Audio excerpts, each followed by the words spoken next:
Woohoo! Let's talk about Keysearch. Now, Keysearch is a fairly new to me software to use for keyword research. It's been around for a while and it's highly recommended by one of the top SEO experts that I follow. And I started dabbling in it. And although I've been a longtime fan of Semrush, Keysearch is actually kind of getting up there in the lead for me as far as what it can do and affordability and the keyword research that it provides. Okay. So what I'm going to do is I'm going to show you a little bit about Keysearch and how I use it, what you can expect if that's something that you are interested in using. So I'm going to share my screen. And what you're looking at here is Keysearch homepage. Now you do have to pay for it, but unlike Semrush, it's a lot more affordable. Semrush, I think, is probably around $100 at the time of this recording a month. And Keysearch, let's take a look. So for pricing, we'll scroll on down here. They have a starter plan that's $17 a month, or you can get 1 year for $169. And usually, now you can get the pro plan where it is a little more, and you can see here, you can get 200 searches a day on the starter, 500 searches a day on $34 a month. To be honest, I've never went over 200 searches a day, but somebody in the website tech world, they're out there, or they wouldn't have this option. So if you're just starting out with blogging, or you're just now starting to really focus and work on your blog and maybe SEO and keyword research, the starter plan should work just fine for you. So you can come down here and sign up monthly or sign up annually. I'm going to close this. And then this is what it looks like when you're logged in and when you have an account. Now, as you can see, I was playing around with the search term classic deviled egg, and this is a perfect example. You don't have to be a food blogger to learn from this section of this little lesson here. However, we'll play around with a few different keywords, but this is a great one to start out with. So say you are wanting to write a post on deviled eggs. Well, you may have gotten the idea to use a classic deviled egg. Like, who doesn't love a classic deviled egg? I know I sure do. So you come in here to Keysearch and you type it in and you hit search. And it takes a little bit. I've already searched for you, so you don't have to wait. But it pulls up all of these keywords over here. And then it shows you trends down here. And I'll go into all these sections and what this means. And then it shows you some good looking stuff down here. Now, as someone who's used Keysearch for a little while now, I know immediately that this could be a really difficult keyword to tackle unless my blog is just very experienced. It has a lot of authority. This may not be something I want to go after, and I'll explain why. So this is talking specifically about the keyword classic deviled egg. And that doesn't mean that some other keywords you add to it may not change these results. So as you can see here, classic deviled egg, 4,400 searches a month for that particular keyword. Now, that doesn't mean people searching deviled eggs. Doesn't mean people searching deviled eggs recipe. That's talking about 4,400 people every month search the words classic deviled egg. But then you come over here and you say, okay, well, competition is fairly difficult. Ooh, a score of 51. Well, how do I know what a score means? Well, you can see these colors here. So there's a bunch of different colors here. And as you notice, the different colors have different numbers. So the lower the number, the easier it is to rank for that keyword. So if I were to write a blog post on classic deviled eggs, I may come over here and go, oof, maybe I don't want to tackle that one. Maybe I want to add a little bit of, a little spin on it, or maybe mix up the recipe a little bit to see if I can rank for something similar. Now, coming down here, classic deviled egg recipe. So adding the word recipe, 1,600 people search it a month, and it has a keyword difficulty of 47. Well, that's a little bit easier. It may still be a little bit difficult, but what's really cool too is that even if people type in classic deviled egg recipe, or if they type in classic deviled egg, your post could rank for either one of these search terms, or traditional deviled eggs, or old-fashioned deviled eggs. So Google is smart enough to know that if you have a blog post on deviled eggs, and you maybe didn't word it exactly like the person typed in or Googled, Google's smart enough to pair that with the results. So you could actually show up for a different search phrase.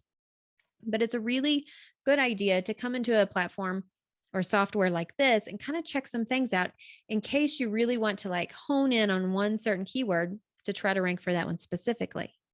So let's go on down the list. Bloody Mary deviled eggs. This is a perfect example of why I like to do keyword research before I make a recipe. If I get completely kind of defeated and I'm going through this list, I'm like, there is just no way I'll ever rank for this kind of keyword. But wait a minute, Bloody Mary deviled eggs? Dang, that sounds pretty good. That sounds fun. 590 people search that every month. So it's not as much as 4,400 a month, but it has a keyword difficulty of 35. Let's click this and we're going to let it kind of search everything and kind of tell us what we want to know. So 590 searches a month. Competition is easy, moderate. Interesting. Maybe that's an option. Maybe instead of just doing a post on deviled eggs, maybe I'll make Bloody Mary deviled eggs, because something like that could even take off on Facebook, on Pinterest as a little weird twerk to the classic recipe, right? So there's a lot of different options there. Now, before we go any farther, I want you to see that there are a lot of other search phrases you could use or go after. And if it says check, you can click it. Do know though, I believe with your plan, your starter plan, the 200 that you get a month, they only show a few of these, so it doesn't count against your searches, okay? So let's go over here to search trends. And what this means is it shows you, which deviled eggs is fun, because it shows you and you can see when people are searching for a classic deviled egg recipe. Not very many people are searching for them in the spring and the summer. Interesting, right? But there are a heck of a lot of people searching for them in September and in November, December, around the holidays. That makes sense. Like, who doesn't like deviled eggs at Thanksgiving or Christmas? So this makes sense. So what you can do is see, maybe I should wait. If it's May, maybe I should wait a little while to make a post on classic deviled eggs. Or maybe I should start it a little bit early and try to get up in the rankings before then. So it just kind of gives you, there's no right. I don't believe there's any right or wrong time to write a post necessarily. I do believe there's something to updating old posts and having that be timely and seasonal. But for me, my personal preference, if I were to write a post on deviled eggs today, I'd probably get it all ready and not publish it. If today is May, I probably wouldn't publish it, and don't hold me to this because I don't know. I don't know how long it would take. I probably wouldn't publish it till maybe July. Okay. So that way I could let it get a little bit of authority, kind of show up. So it's good and ready for September. But what I may do is before like the end of August or something, I may come in and try to update it or really promote it heavy. Okay. So it's been living on Google, hopefully for a while. So it has some history, some authority there, but kind of give it some oomph right before we want people to see it. Because sometimes when you write a post and it ranks on Google, it can kind of get stagnant, and Google kind of favors new and updated content. So if you publish it today in May and it just sits, then October or September may come when it's really popular and it may still be kind of stagnant. So it's kind of good to pay attention to things like that. So let's go on down here. This is full of tons of information. What this is showing you is that what is currently ranking for the top 10, I believe 1, 2, 3, 4, 5, 6, 7, 8, 9. Oh, 9. Okay. And what this says, it has the link. You can click on it and it takes you directly to the post that's ranking. So I believe delish.com is ranking number 1 for Bloody Mary deviled eggs right now. And they have, delish.com has a page authority. Their deviled eggs has a page authority of 48, a domain authority of 81. And if this is new information to you, I'll go over it really quickly.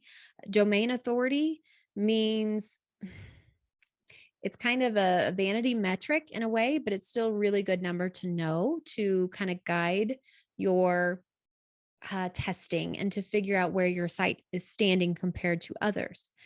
Google does not look at domain authority as a ranking factor, but the higher number your domain authority is, the better.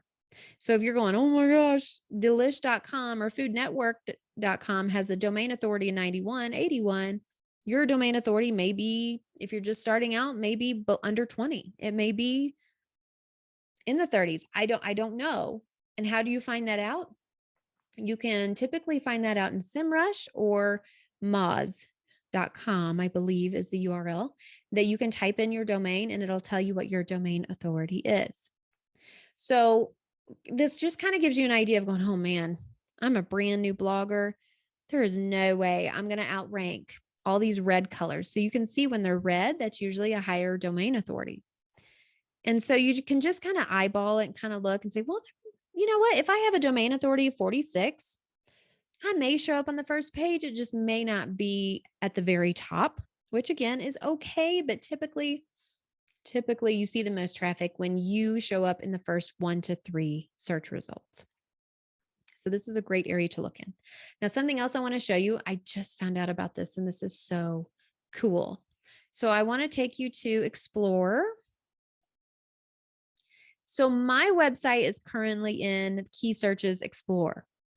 And what is so cool about this is that it tells me for fantabulosity.com, I want to go after keywords that have a keyword difficulty of under 42.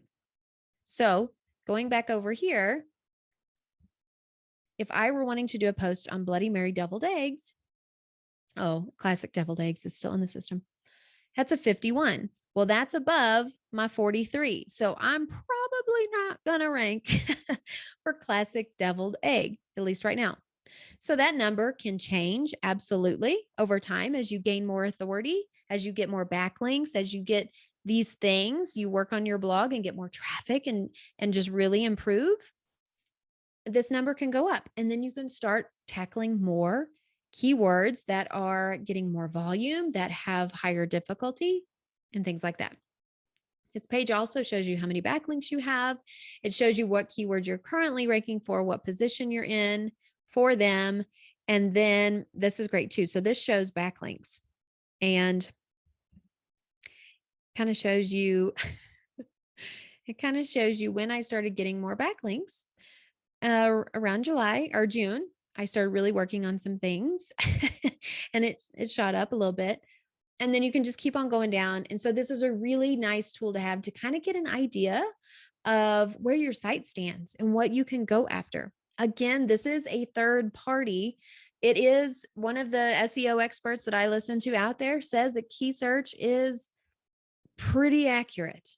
But I always do keep in mind that just because it says 2,400 people search classic deviled egg or whatever it was, doesn't mean exactly 2,400 people search that.